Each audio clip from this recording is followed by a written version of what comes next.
So in today's video, I want to talk about melodies and chords and scale highlighting features. And I want to talk about this because someone wrote under my last video, something like this here.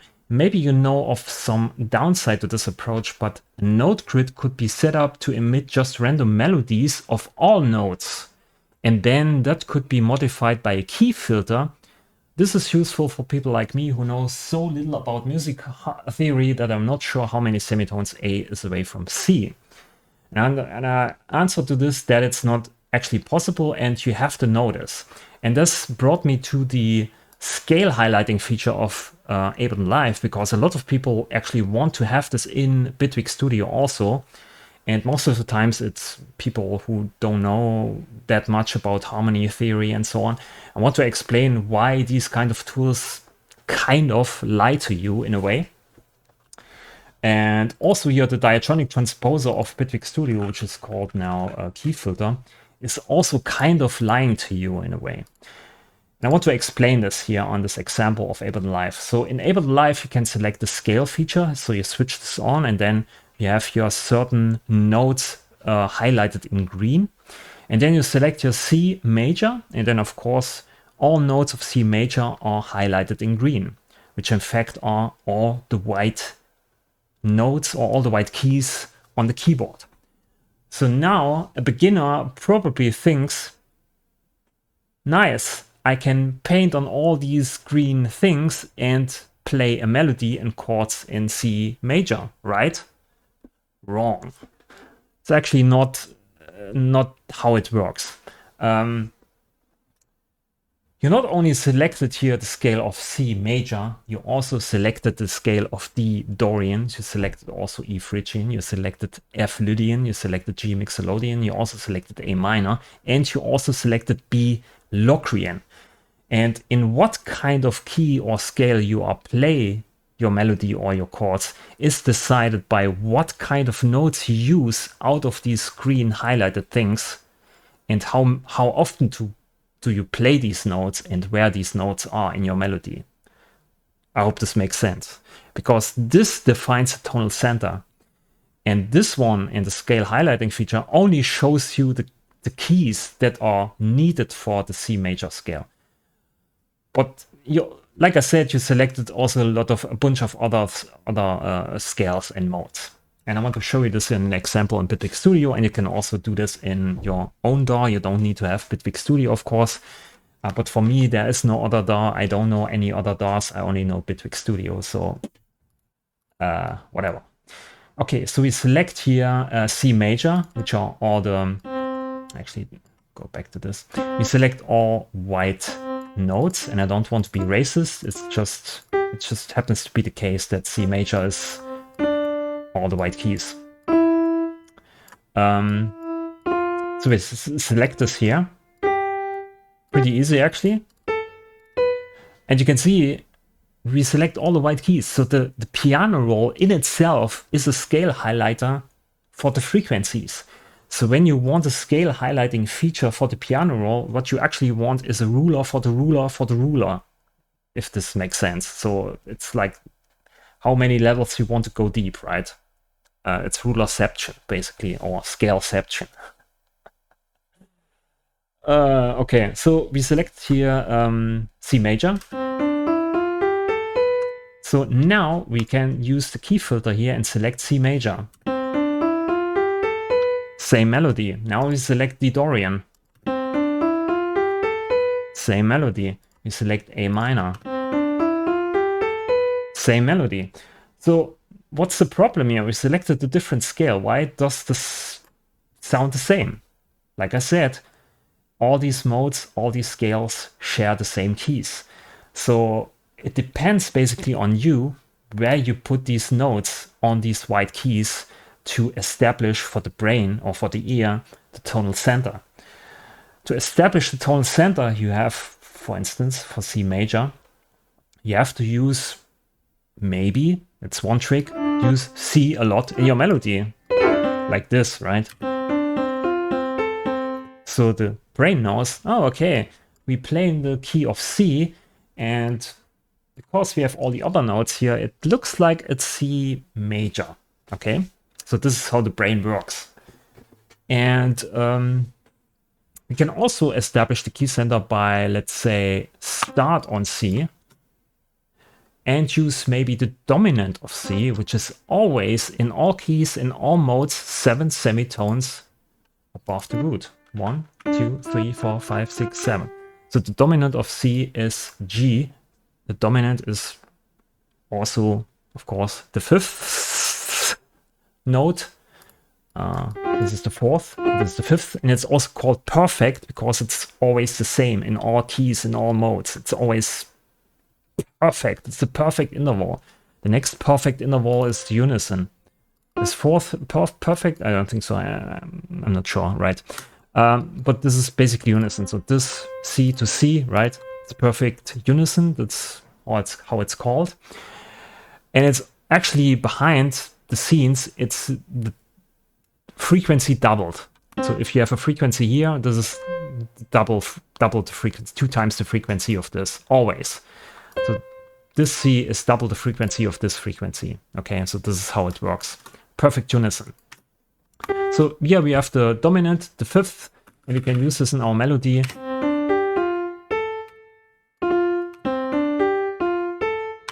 So now the brain knows, okay, there's a C in here, there's a dominant of C in here, and the rest of the notes give a hint at the scale of C major, right? So this kind of works for the brain.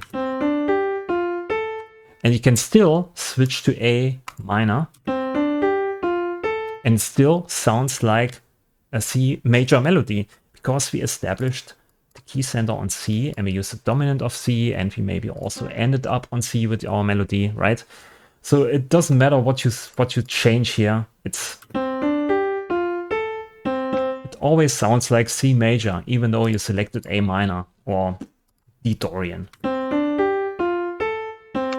To actually make it sound like D Dorian, you have to use the special notes or the special intervals of D Dorian to actually make it sound like a Dorian sound, or to have a Dorian sound, or have a C major sound, and so on, right? This is very important. And for C major, it's also the major third. So major third is always 1, 2, 3, 4. Always 4 semitones above the root. It's this one. So now it's pretty clear for the ear.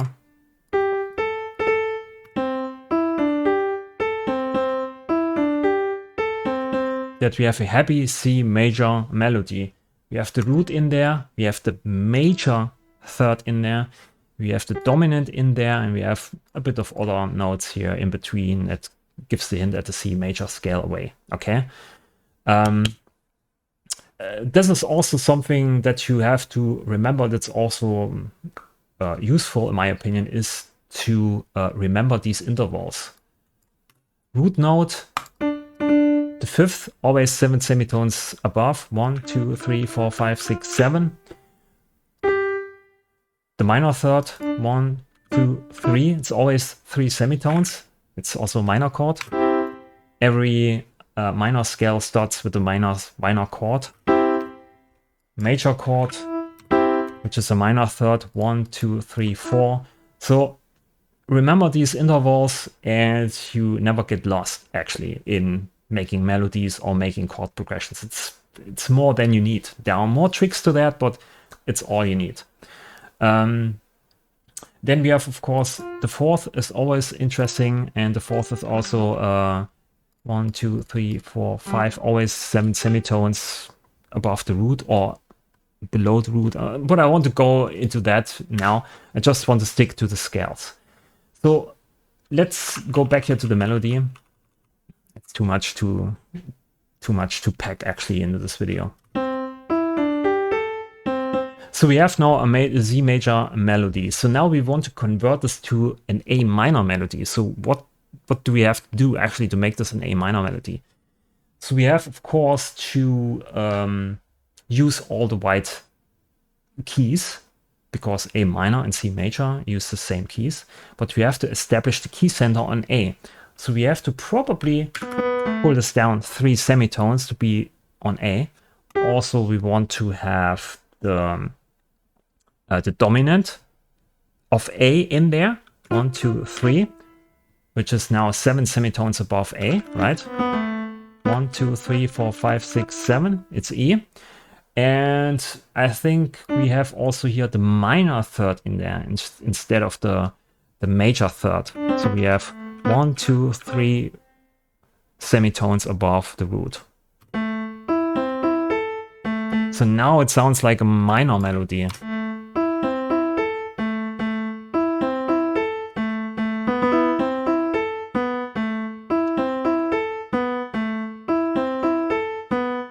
And you can see it sounds like a minor melody, but we use only the white keys. So it's technically C major. And we have still the key filter on C major here because it doesn't matter. But we establish the key center or the tonal center on A with the root note, with the fifth here, with the minor third, and so on. So this is more important than actually having the right keys here selected. And because you need to know this, you need to know about the root note, you need to know about the minor third or the major third, you need to know about the fifth and so on, right? You need to know about this. So if you know already about this, this becomes completely obsolete because this gives you any hint at all, because it doesn't matter, because you can play in all kinds of different modes and scales anyway, even though you select your C major. So this is more like a helpful tool for playing on the keyboard, right? And not having a mistake while playing it and accidentally playing maybe here a sharp or something like this, right? So this is, in my opinion, why the piano roll is still powerful how it is, and you need to learn certain intervals, the distances between these notes, and remember these, and then utilize them in melodies and chord progressions.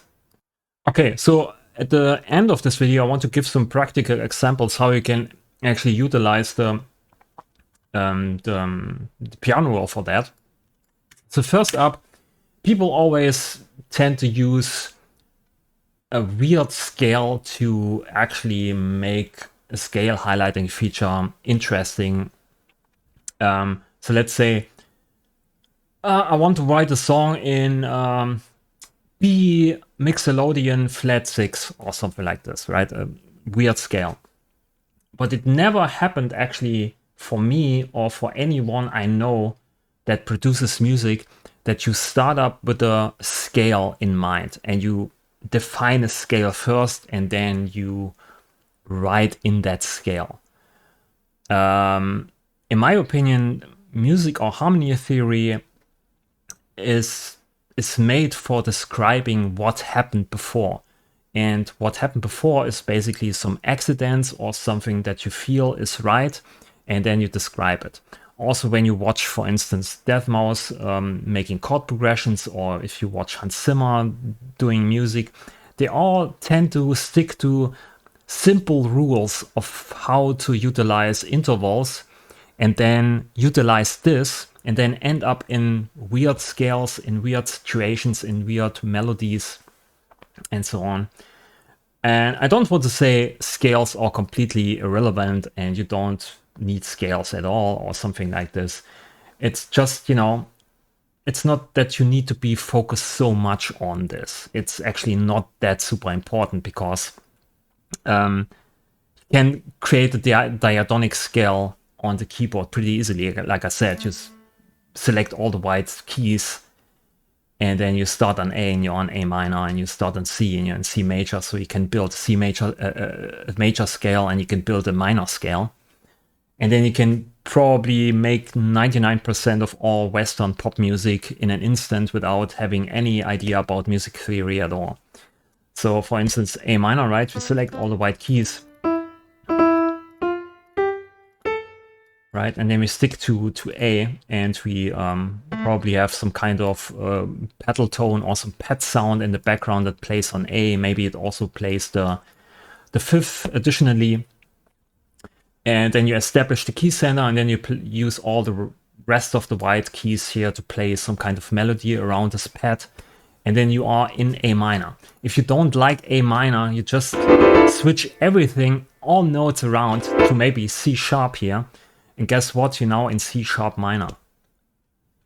C minor, D minor, E minor, F minor, G minor, okay? If you don't like this, you stay on A in A minor. Instead of a key filter, you use a transposer that just transposes around.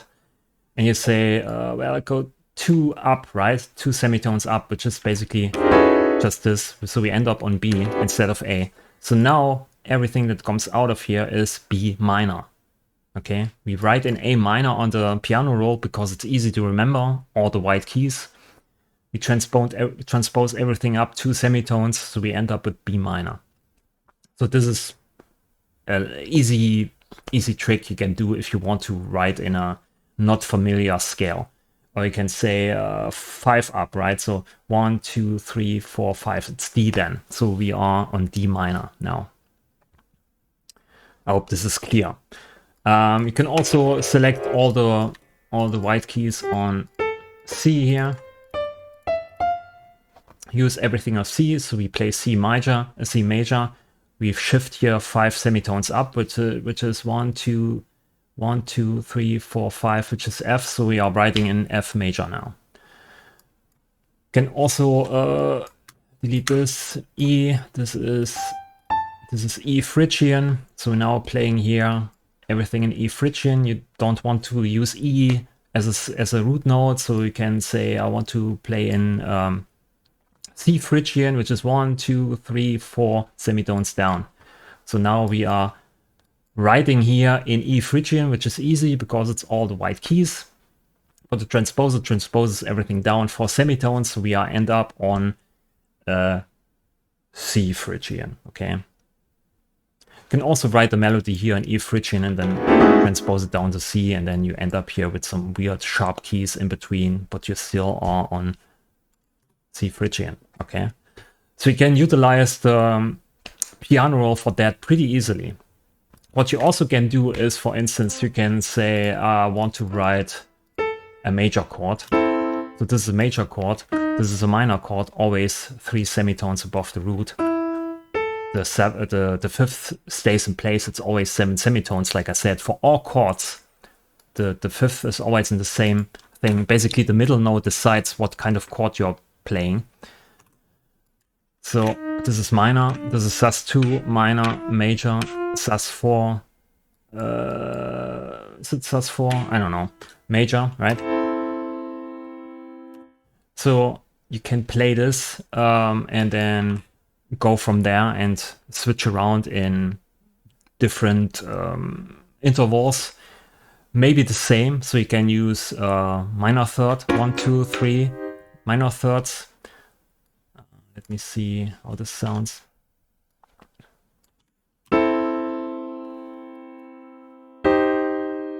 Minor thirds, or switch around in major thirds.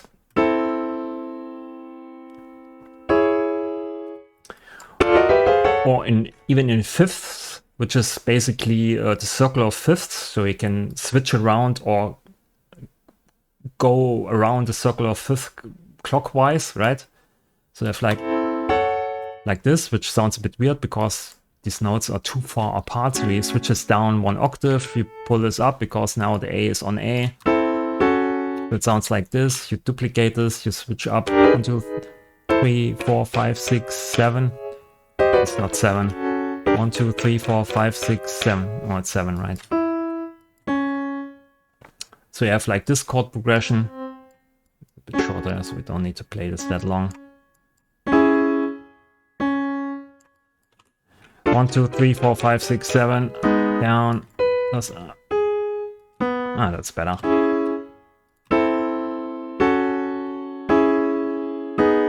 So it's a chord progression that kind of works. It's probably not the best chord progression, but you just circle around the circle of fifth. But it shows you the workflow of using just intervals to switch these chords around and then play just with that. And you end up in some weird scale. So we can see here we started on C major, which is all the white keys. but we ended up here on a chord that has a D sharp and a G sharp in there, but the chord progression still works, even though it's not in C major. And we probably here, we have some kind of modal chord progression, right? So just this as an example. So you don't need the scale actually to write chord progressions to have nice melodies, or yeah, to get along with melodies. You just can use intervals, and the best intervals are always minor thirds, major thirds, and fifths and fourths. Also interesting part is if you have 7 semitones here and you switch this 1 octave lower, this is a fifth here. So this is 7 semitones. If you switch this down, this is now 5 semitones. 1, 2, 3, 4, 5. So this is a fourth, and this is a fifth. Right? Also the other way around. If you have here a fourth, so 1, 2, 3, 4, 5 semitones here. Switch this down, you have 1, 2, 3, 4, 5, 6, 7 here. Right, so yeah, you can basically play with this a lot. I want to go too much into this, but there's always this nice feature of Bitwig where you can use the pitch class with the colors here, which is interesting. So when you select all the keys of the keyboard, so basically chromatic scale, you can use the colors for that. So if you use C here and you select everything that's reddish, you get the interesting intervals. So this one, which is the major second, this is here the fourth, and this is the fifth. So this is 7 semitones, this is 5 semitones, this is 2 semitones. And if you want to have a minor chord, you use this, which is, you can see it's not, yeah, it brings in the spice basically to the chord progression. And this is a major chord here. So you get the idea. So you select here one note and then you look for the same-ish color, and then you get interesting intervals for that. Same here for C, which is green. So you can go up 1, 2, 3, 4. 1, 2, 3, 4, 5. It's also green. 6, 7. It's also greenish, right? It's same-ish greenish color. So you get the idea. You get then the important intervals anyway from these colors alone. So that's that. So the scale highlighting feature, in my opinion, is yeah, it's cool to have, but it's not really super important. Actually, you still need to know what the tonal center is to make use of that, to make melodies in a specific scale. And if you know this, then you probably don't need this anyway, so it's not really useful at all. And yeah, that's why the diatonic transposer doesn't work here after I selected all the notes. You still have to transpose the tonal center to the new key so the melody makes sense or actually plays in this new scale, right? I hope this makes sense for you. If you have questions, if I made some mistakes, please let me know. Thanks for watching. Leave a like up, if you like the video, thumbs up if you like the video, and subscribe to the channel, of course. That's super important. And write down some smileys or something. It's super important for interaction on Bitwig, for the algorithm. And yeah, subscribe to Patreon. Okay. Thanks for watching. See you in the next video. Bye.